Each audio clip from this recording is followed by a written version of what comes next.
Hello friends, இன்றைக்கி நம்ம இந்த வீடியோவில் பேக்கரி ஸ்டைலில் தில்குஷ் ரெசிபி எப்படி பண்ணுறது அப்படிங்கிறத வாங்க பார்க்கலாம். இந்த ரெசிபியை நந்தினி சதீஷ் அப்படிங்கிறவங்க கமெண்ட்டில் கேட்டிருந்தாங்க.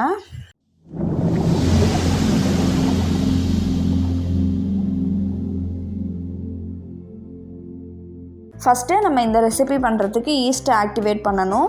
நான் 1/4 கப் அளவுக்கு வெதுவெதுப்பான பால் எடுத்திருக்கேன். இது கூட 3/4 டீஸ்பூன் ஈஸ்ட்டு, 1 டேபிள் ஸ்பூன் சர்க்கரை, இது ரெண்டையும் சேர்த்து நல்லா மிக்ஸ் பண்ணிவிட்டு ஒரு 10 நிமிஷம் அப்படியே வச்சுருங்க. ஈஸ்ட் ஆக்டிவேட் ஆகட்டும். அடுத்ததாக நம்மளோட ஸ்டாண்ட் மிக்சரில் நம்ம 1 கப் அளவுக்கு மைதாவை சேர்த்துடலாம். இதில் 1/2 டீஸ்பூன் உப்பு, 1 டேபிள் ஸ்பூன் சர்க்கரை, இது ரெண்டையும் சேர்த்துக்கோங்க. இப்போது இதை நம்மளோட ஸ்டாண்ட் மிக்சரில் வச்சுட்டு நம்ம லோ ஸ்பீடில் நல்லா இதை மிக்ஸ் பண்ணிக்கலாம். இந்த ஸ்டாண்ட் மிக்சர் பார்த்தீங்க அப்படின்னா அகாரோவில் எலகண்ட் மாடல். இதோட பவர் பார்த்தீங்க அப்படின்னா 1400 வாட்ஸு. இந்த பவுலோட கெப்பாசிட்டி 5.5 லிட்டர். இப்போ பாருங்கள், நம்மளோட ஈஸ்ட்டும் நல்லா பொங்கி வந்துருச்சு. இதை இந்த மாவு கூட சேர்த்து நல்லா மிக்ஸ் பண்ணி விடுங்க. இப்போ இது கூடவே 1/4 கப் அளவுக்கு பால் சேர்த்துருக்கேன். சப்போஸ் உங்ககிட்ட ஸ்டாண்ட் மிக்சர் இல்லை அப்படின்னா நீங்கள் கையிலேயே ஒரு 10 நிமிஷம் நல்லா பிசைஞ்சிங்க அப்படின்னா நம்மளோட டோ ரெடி ஆகிடும். இப்போ பாருங்கள், மாவு எல்லாமே ஒன்று சேர்ந்து வந்துருச்சு. இந்த சமயத்தில் இதில் 2 டீஸ்பூன் பட்டர் சேர்த்து நல்லா மிக்ஸ் பண்ணி விடுங்க.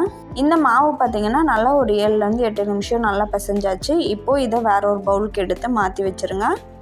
மேலே லைட்டாக ஆயில் அப்ளை பண்ணிக்கோங்க, அப்போ நமக்கு காயாமல் இருக்கும். இப்போது இதை மூடி வச்சு 1 மணி நேரத்துலேருந்து 2 மணி நேரம் இது நல்லா டபுளாகி வர வரைக்கும் அப்படியே வச்சுருங்க. இப்போது இந்த சமயத்தில் நம்ம இதுக்கு தேவையான ஸ்டஃபிங்கை ரெடி பண்ணிக்கலாம். இந்த ஸ்டஃபிங்க்கு நான் 4 பிரெட் ஸ்லைசஸ் எடுத்திருக்கேன். இது கூடவே ஒரு 50 கிராம் அளவுக்கு சாக்லேட் கேக் எடுத்திருக்கேன். இப்போது இதை நம்ம மிக்ஸி ஜாரில் சேர்த்து இதை நல்லா பவுடர் பண்ணி எடுத்துகிட்டு வந்துடலாம். உங்ககிட்ட லெஃப்ட் ஓவர் ப்ரெட்டு அப்படி இல்லைன்னா சாக்லேட் கேக்கு, பிளெயின் கேக்கு, இதில் எது இருந்தாலும் நீங்கள் யூஸ் பண்ணிக்கலாம். இந்த மாதிரி நல்லா பவுடர் பண்ணி எடுத்துக்கோங்க. இப்போது இதை ஒரு பவுலில் சேர்த்துடலாம். இது கூடவே 3 table spoon tutti frutti, 2 table spoon சர்க்கரை, 2 ஏலக்காயை நல்லா பவுடர் பண்ணி சேர்த்துக்கோங்க. 1 டேபிள் ஸ்பூன் அளவுக்கு உள்ள திராட்சை, 2 டேபிள் ஸ்பூன் முந்திரி, இது எல்லாத்தையும் சேர்த்து நம்ம நல்லா மிக்ஸ் பண்ணிக்கலாம். முந்திரியை முழுசாக சேர்க்காம உடச்சி சேர்த்துக்கோங்க. இப்போது நம்மளோட தில்குஷ்க்கு ஸ்டஃபிங் ரெடி ஆகிடுச்சு. இப்போது 2 மணி நேரம் கழித்து பாருங்கள், நம்மளோட மாவு நல்லா டபுள் ஆகி வந்துருச்சு. இப்போது இதை ஒரு டைம் பஞ்ச் பண்ணிவிட்டு இதை திரும்பவும் நல்லா பிசைஞ்சுக்கோங்க. இதை நம்ம செகண்ட் டைம் பிசையும் போது ரொம்ப பிசையக்கூடாது. லைட்டாக இதை நல்லா மிக்ஸ் பண்ணி எடுத்து வச்சோன்னா போதும். உங்களோட கவுண்டர் டாப்பில் கொஞ்சமாக மைதா மாவை இந்த மாதிரி தூவி விட்டுக்கோங்க. இதுக்கும் மேலே நம்ம பிசைஞ்சு வச்சுருந்த மாவை வச்சுட்டு இதை நல்லா தேய்ச்சி விட்டுக்கலாம். இப்போது இதுக்கு மேலே நம்மளோட ஸ்டஃபிங்கை வச்சிடலாம். நம்மளோட ஸ்டஃபிங் சென்டரில் இருக்கிற மாதிரி பார்த்துக்கோங்க.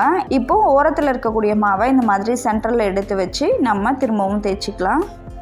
இப்போது இது நீங்கள் எந்த ட்ரேயில் பேக் பண்ண போகிறீங்களோ அதில் எடுத்து வச்சுக்கோங்க. நான் என்னோடய பேக்கிங் ட்ரேயில் அடியில் பட்டர் ஷீட் போட்டு எடுத்து வச்சுருக்கேன். அது மேலே எடுத்து வச்சிடலாம். இதை திரும்பவும் நம்ம ஒரு 20 நிமிஷத்துலேருந்து அரை மணி நேரம் அப்படியே வச்சிடலாம். மேலே ஒரு துணி அப்படி இல்லைன்னா கிளிங் ஃப்ளேமை வச்சு மூடி வச்சுருங்க. 20 நிமிஷம் கழித்து நம்ம இதை எடுத்துகிட்டு இதுக்கு மேலே லைட்டாக பால் அப்படி இல்லைன்னா எக் வாஷ் பண்ணிக்கோங்க. இந்த மாதிரி பண்ணும்போது நமக்கு மேலே நல்லா ப்ரௌன் ஆகி கிடைக்கும். இந்த மாதிரி எல்லா சைடும் பால் அப்ளை பண்ணிவிட்டு இதை நம்ம 170 டிகிரி செல்சியஸில் 10 நிமிஷம் ப்ரீஹீட் பண்ணி வச்சுருக்க அவனில் உள்ளே வச்சிடலாம். 170 டிகிரி செல்சியஸில் 15லேருந்து 18 நிமிஷம் இதை பேக் பண்ணி எடுத்துக்கோங்க. இது நல்லா 1 மணி நேரம் ஆறின பிறகு இதை நம்ம கட் பண்ணி எடுத்துக்கலாம். இப்போ பாருங்கள், நல்லா டேஸ்டியான தில்குஷ் ரெடி ஆகிடுச்சு. இந்த ரெசிபியை நீங்களும் உங்கள் வீட்டில் ட்ரை பண்ணி பார்த்துட்டு உங்களோட ஃபீட்பேக்கை கமெண்ட்டில் சொல்லுங்கள். நன்றி.